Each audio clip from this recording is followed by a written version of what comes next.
All right. Woohoo! And we're back. Okay. I can't help it. I know. Corny runs in my blood. It is what it is. What are we talking about today? We are talking about alone versus lonely and the difference. And you had defined it really well with saying alone is the physicality. Right. Physically being alone without others. Right. And lonely is a feeling and emotion. Right. So you can feel lonely in a room of 100 people, or you could feel lonely by yourself. Right. And so we were talking about the struggles that we've kind of both had with being alone, which I self-inflict being alone oftentimes when I'm processing things. I like to be alone. Yeah. You do like to be alone, you little introvert. I had a great conversation with somebody at work yesterday. I had 4 chairs in my office. I work in my office by myself. And she brought a chair and said, "Hey, your manager said bring this chair back to you." And I said, "Sure, I think I need 5 chairs." Right. I said, "I don't like people, but I'll take a 5th chair." And she busted out laughing and goes, "I just love how you just say that." She could totally relate. I mean, okay, I like people, but in limited in small doses. Mm-hmm. In small doses. But not everybody gets that. I would be considered rude and antisocial. Yeah. So that's another thing that we can normalize. We're on a path of normalizing things. We can just normalize being alone and being okay with it, if that's your choice. Correct. If you want to have 5 freaking chairs and nobody to fit in them or sit in them. I sit in one. I just use one chair. So then you can just switch. Depending on the day, or one chair a day for a work week. Oh, assigned seating for Monday.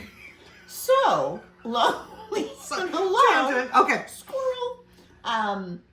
Yeah. So I like being alone. Not everybody likes being alone, and that just is what it is. It's okay. Right. You have a roommate. I know that in times where we have felt lonely. Mm-hmm. It's amazing how a pet really helps. And we've started posting about our pets on Instagram. And my son goes, "Why are you posting about your cat and the dog on Instagram?" I'm like, "Because it's fun." Well, so he kind of laughed at us. But I have a kitten that is a hoot and a holler, and you have a dog. Yep. And it's amazing that someone to take care of, and that unconditional someone's not judging you. They're not demanding something. Well, that's not true. They both are demanding. They are both demanding. But in a different way. In a way that will irritate me, but not make me want to commit murder. Like you wouldn't. Okay, we might take that part. Don't mention any names. I'm not mentioning Violence. No, because I did go through that where I felt I was alone, and I needed to be alone though, because I hadn't been alone in years and years and years. Trying to get that alone time was super important to me. Oh, you just really craved it. I did, and then when I had it after a year or so, then I was just like, number one, I'm alone with my thoughts. And processing, and if your thoughts aren't very good. No, they were not very good. Yeah. And so I went the route of I did get pets. Several, I think. I might have gone a little bit bonkers with reptiles. There might be an all or nothing thing going on here. With both of us. At one point I had 5 snakes, all different types. A bearded dragon, and then pill bugs, different pill bugs. Oh my gosh. I didn't go and visit. Neither did my kids. Well, my daughter did, but my son. Talk about being lonely. My son was like... Well, then you went to cats, right? Then you had cats. Yeah, so I had cats before, and then went to reptiles, and then had to rehome the reptiles. But did and they there's a whole help? Did they help? What's kind of the taking care of them? They really didn't. They didn't help in the sense that they weren't as interactive as what I needed. So then I got Chewy. And I got Chewy at a time where I had stopped dating for a while because I was actually lonelier dating. Very valid point. I was lonelier dating. Because I just wasn't in... I don't think you're in the right space. I was not in the right space. And so finally just decided I need to take a break from this. Well, and sometimes dating, which is definitely another video, can just be a time sucker. And, and it's a numbers game. And it can be exhausting. So you got to be in the right frame of mind. Yes. Or otherwise it can be really frustrating. Right. So... and for me, it was definitely, I'm not looking for a long-term relationship.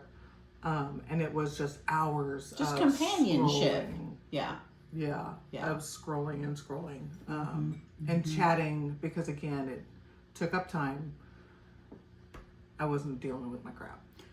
Right. And I think that's a valid point, because I think a lot of people, including ourselves at certain times in our lives, would just have, well, I got to do all these things. I got this list and I got to do these things. Right. And maybe there's an avoidance. Now I have my own way of avoiding, emotions and everything. That's another conversation. but busyness can help mask or hide having to deal with things. Right. I've had friends that are like, well, they're just always busy. Right. Doing what? Right. And if you like that, that's great. Yeah. But I think for some, they're trying to combat the loneliness. Now I am finally at a point where I like being busy. But it's a different But busy. I don't feel lonely. Right.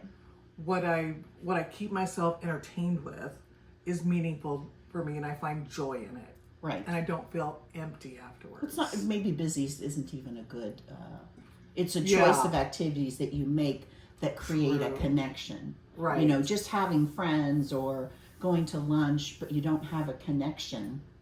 Right. Is it meaningful? No.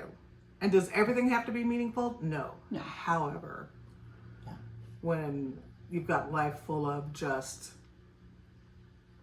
things you have to do. Yeah. I talked to a woman that I used to work with years ago, and she has now since passed. Very wise, quite a bit older. And she told me one time that make sure as you get older, you keep connections with friends, because you have to work at it. Yes. I think. And I just always remember that, because I think that, and you watched a video with some women that were very lonely and and it was kind of sad, and it was really sad, because then the bitterness, that's what creeped in. because that'll just eat you alive. It does. It doesn't do anything to anyone else. No. Just yourself. And before you know it, you're the little old lady.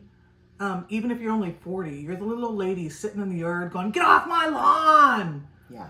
You're being too loud." You're just this miserable being that nobody wants to be around. Yeah. And then it's hard to try to connect with somebody like that. Yeah. I don't want to be friends with somebody like that. Well, it's sad. I hate that older women, kind of get to that. Yeah. Because, I think in general, these are generalities, of course. Absolutely. They've taken care of everyone else. Yep. And then they don't know how to take care of themselves. And then maybe they expect people to reciprocate later on. Right. But they don't, because they never created. I mean, I'm not blaming them. Right. No. Because it's very kind to take care of other people. And I think it can be very normal for women to not to think of others. The nurturing part of us. Right. But dude, if we don't nurture ourselves, yikes. Who else is going to? Right. Exactly. And I think it's that expectation. If I am expecting it, that's when I'm going to be disappointed. Well, I don't think there's anything wrong with having expectations. Is that but all or nothing thing? Well, Hyper independence, maybe? Maybe. Trauma response. I'm just going to throw things everything, just so you know. Ask me, I'll share. I won't. Okay, any words of wisdom before we leave them? Words of wisdom. Don't be a. Ooh, really? You were going to say that? I was gonna say, don't be a dick. Why? What? Don't be a curmudgeon. Oh. Don't be the person who is expecting something back because you've taken care of somebody. So maybe do it because you're choosing to do it. You want to. Yeah. And make sure you have those boundaries so you're not being taken advantage of. Right. Because then I feel like that leads to resentment. Right. But we do make that choice. So maybe try to be aware, which is really hard unless you've got somebody like this one poking at you to be aware. It's reciprocal. It's not just me here on the bitch again. Yeah. That's good. That's good. So just, be aware. But that conversation about connections and friends, especially as you age, it is so very important. Well, people start dropping like flies, so They do. sorry. They do. My grandma would talk about still going to our high school reunion in her 70s, and you'd be like, "Well, there was only 12 this year," Right? You know? Yes. No. happens. So start now. Yeah. Build those connections. Be the friend that you would like to have. That's good.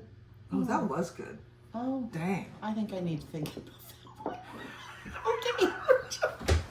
I want the snarky friend. Okay. And I got that. Well, that's good. Awesome.